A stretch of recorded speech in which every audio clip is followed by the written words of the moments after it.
আসসালামু আলাইকুম। আজকে আমরা আলোচনা করব একটা মজার অধ্যায়, অর্থাৎ পদার্থের অবস্থা ও চাপ। নবম দশম পদার্থ বিজ্ঞান এর পঞ্চম অধ্যায় পদার্থের অবস্থা ও চাপ নিয়ে আলোচনা করছি।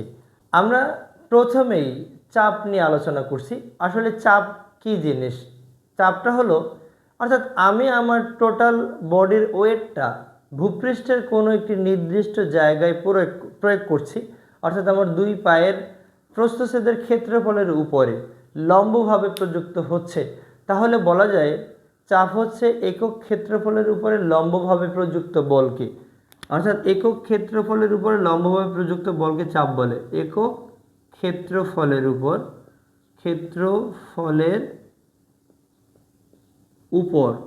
একক ক্ষেত্রফলের উপর লম্বভাবে প্রযুক্ত বলকে প্রযুক্ত বলকে চাপ বলে। তাহলে কি বলা যায়? অর্থাৎ আমরা নির্দিষ্ট একটা জায়গায় দাঁড়িয়ে থাকি, আমাদের টোটাল বডির ওয়েটটা ঠিক ওই প্রস্থচ্ছেদের ক্ষেত্রফলের উপরেই প্রযুক্ত হয়, তাহলে বলা যায় যে একক ক্ষেত্রফলের উপরে লম্বভাবে প্রযুক্ত বলকে চাপ বলে।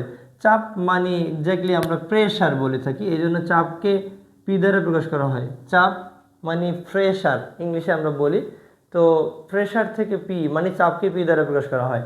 এবারে চাপ যদি আমরা তরল এবং বায়বীয় পদার্থের ক্ষেত্রে চিন্তা করি, তরল পদার্থ কিন্তু সব দিক থেকে সমান পরিমাণে চাপ প্রয়োগ করে থাকে, বায়বীয় পদার্থ ঠিক একইভাবে সব দিক থেকে চাপ প্রয়োগ করে থাকে। যেহেতু সব দিক থেকে চাপ প্রয়োগ করে থাকে, এই জন্য এর কোনো স্পেসিফিক কোনো দিক না থাকার কারণে চাপ হলো স্কেলার রাশি। চাপ স্কেলার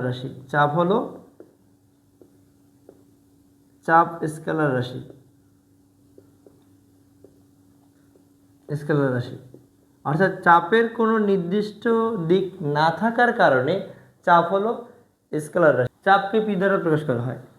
এবারে তাহলে যদি আমরা বলি এই সূত্রটাকে যদি ব্যাখ্যা করতে যাই, যেমন আমি যতটুকু জায়গার উপরে দাঁড়িয়ে আছি তার একটা ক্ষেত্রফল আছে, ধরে নিলাম এই দুই পায়ের ক্ষেত্রফলটা যদিও ভিন্ন ভিন্নভাবে A1 A2 ধরতে পারি, আমরা ধরবো আমাদের দুই পায়ের প্রস্থচ্ছেদের ক্ষেত্রফল এ।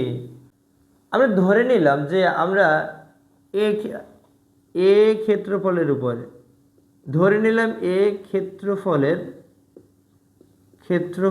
উপরে উপর লম্বভাবে প্রযুক্ত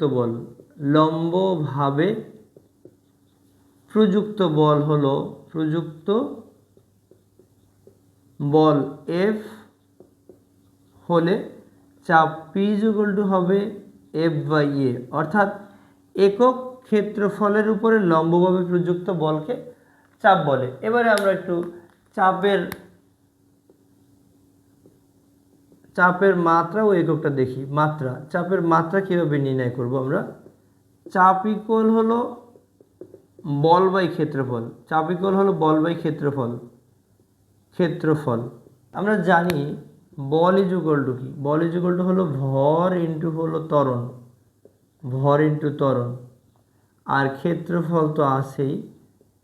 লব্ধ রাশিকে আমরা ভাঙবো, ভর ইন্টু ত্বরণ মানে কি? বেগ ভাগ সময়, অর্থাৎ সময় নিচে লিখব সময়। ক্ষেত্রফল মানে কি? ক্ষেত্রফল হলো দৈর্ঘ্য ইন্টু প্রস্থ, মানে এটাকে আমরা এক্স্যাক্টলি দৈর্ঘ্য এর বর্গও লিখতে পারি। দৈর্ঘ্য ইন্টু হলো এক্স্যাক্টলি প্রস্থ, তাই দৈর্ঘ্য হলো সরণ, প্রস্থ হলো সরণ, তার মানে সরণের বর্গ। এবারে আমরা এখনও কিন্তু এই লব্ধ রাশি আমাদের আছে, তার মানে বেগ ইকুয়াল হবে সরণ বাই সময়। তাহলে নিচে কিন্তু সরণ দুইটা আছে, আর নিচে অর্থাৎ হরে সময়ও দুইটা। বেগ থেকে একটা সময় পাবো, আর আগে একটা সময় ছিল, উপরে নিচে একটা সরণ কেটে দিতে পারি, তাহলে এটা হলো ভর বাই হলো সরণ ইন্টু সময়ের বর্গ। তাহলে ভর হলো ম্যাস এম, সরণ হলো এল, টাইম হলো টি স্কয়ার। যেটা হবে তাহলে চাপের মাত্রা হবে এম। আমরা যদি জাস্ট এই হরটাকে লব করে নিই তাহলে ইনভার্স হবে এল ইনভার্স 1 টি ইনভার্স 2। তাহলে চাপের মাত্রা দাঁড়ায় চাপ পি ইজ ইকুয়াল টু হবে M L inverse 1 T inverse 2। এটা হলো চাপের মাত্রা। এবারে আমরা যদি চাপের একক নির্ণয় করতে চাই, আমরা কিন্তু জাস্ট চাপ পি ইজ ইকুয়াল টু জানি এফ বাই এ। তো আমরা এখানে যদি বলের এককে যদি ক্ষেত্রফলের একক দ্বারা ভাগ করে দিই, তাহলেই কিন্তু আমরা চাপের একক পাবো। তার বলের একক হলো নিউটন এবং ক্ষেত্রফলের একক হলো মিটার স্কয়ার। তাহলে এটা হবে নিউটন পার মিটার স্কয়ার। এখন আমরা যদি 1 মিটার প্রস্থচ্ছেদের মধ্যে যদি 1 নিউটন বল প্রয়োগ করি, তাহলে এই সম্পূর্ণ চাপের পরিমাণ হবে 1 নিউটন পার মিটার স্কয়ার। তো 1 নিউটন পার মিটার স্কয়ার সমানই হবে 1 প্যাসকেল, অর্থাৎ 1 নিউটন পার মিটার স্কয়ার হলো 1 প্যাসকেল। এখন 1 প্যাসকেলের সংজ্ঞা আমরা কিভাবে দিতে পারি? 1 মিটার স্কয়ার ক্ষেত্রফলের উপরে আমরা এটা এরকম বলতে পারি 1 মিটার স্কয়ার প্রস্থচ্ছেদের ক্ষেত্রফলের উপরে,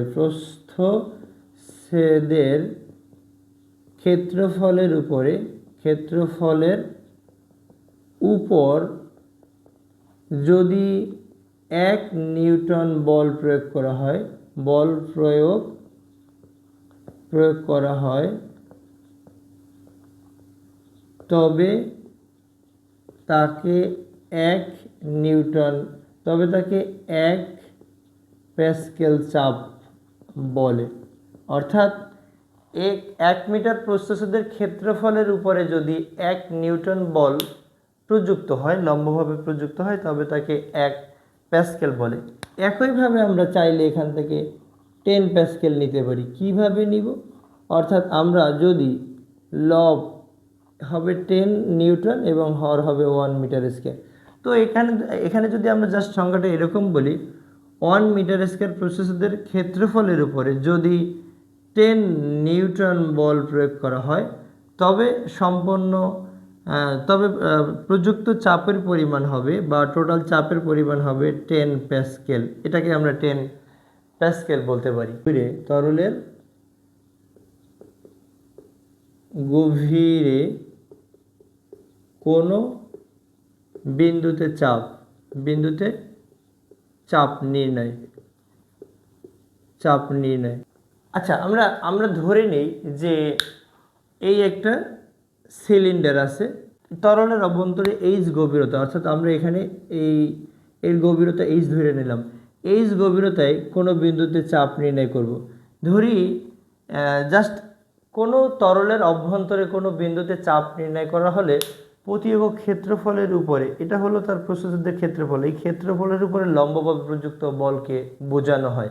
তবে চাপ যদি সব দিকে সমান পরিমাণে না হয়, তবে কোনো একটি ক্ষুদ্র এলাকা ধরে নেওয়া হয় যেখানে চাপের মান নির্ণয় করলে সকল ক্ষেত্রে চাপের কোনো তারতম্য না হয়, তাহলে আমরা এই ক্ষেত্রফলের উপরে আমরা চাপ নির্ণয় করব। এই ক্ষেত্রফলের উপরে লম্বভাবে প্রযুক্ত বল হচ্ছে এই ক্ষেত্রফলের উপরে প্রযুক্ত বল। এই ক্ষেত্রফলের উপর প্রযুক্ত বল এফ ইকুয়াল কি হবে? এক্স্যাক্টলি এখানে তরল আছে, এই তরল পদার্থ এখানে চাপ প্রয়োগ করবে, তাহলে এখানে হবে তরলের ভর। তরলের এক্স্যাক্টলি ভর কি? তরলের ওজন হবে, তরলের ওজন অর্থাৎ এই ক্ষেত্রফলের উপর প্রযুক্ত বল হবে তরলের ওজন। আমরা জানি ওজনের সূত্র W=mg, অর্থাৎ এটা হবে ভর, মানে ভর ইন্টু হলো অভিকর্ষজ